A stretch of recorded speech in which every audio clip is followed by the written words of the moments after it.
should you breathe when you're squatting? Let's chat about it.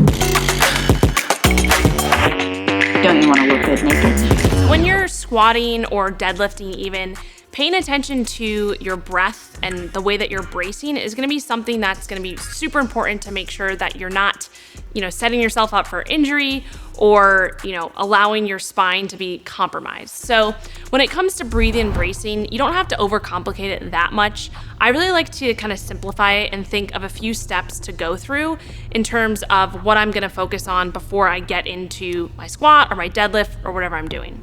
So the first thing is thinking about something called the Valsalva maneuver. You don't necessarily have to know this, but I'm just gonna tell you what it is because it'll help you to kind of think about what you need to do as you're kind of getting into that. So the Valsalva maneuver is really just creating what we call intra-abdominal pressure inside your abdomen to be able to create that stable environment for your spine to really move through the motion that you're doing when you have a heavy load on your back or you're doing a heavy deadlift. So with the Valsalva maneuver, really all it is just breathing in, taking a big deep belly breath, and then holding that as if you were going to get punched in the stomach, right? So just kind of reenacting, like if someone's about to come up to you and punch you hard as shit in the stomach and you just kind of like braced, that's kind of how you want to think about it. So taking a kind of a big deep breath in and then bracing, that is the motion that you want to be in and the kind of environment that you want your core and your spine to be in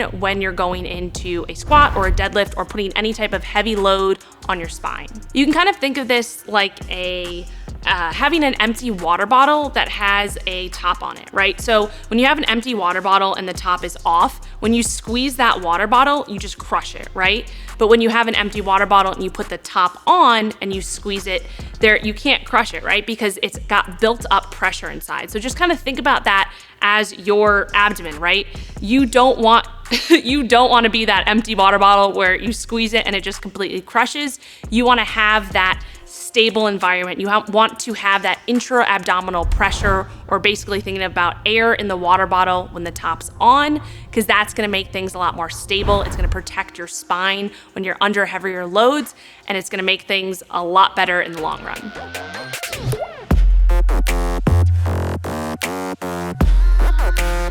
Women, we believe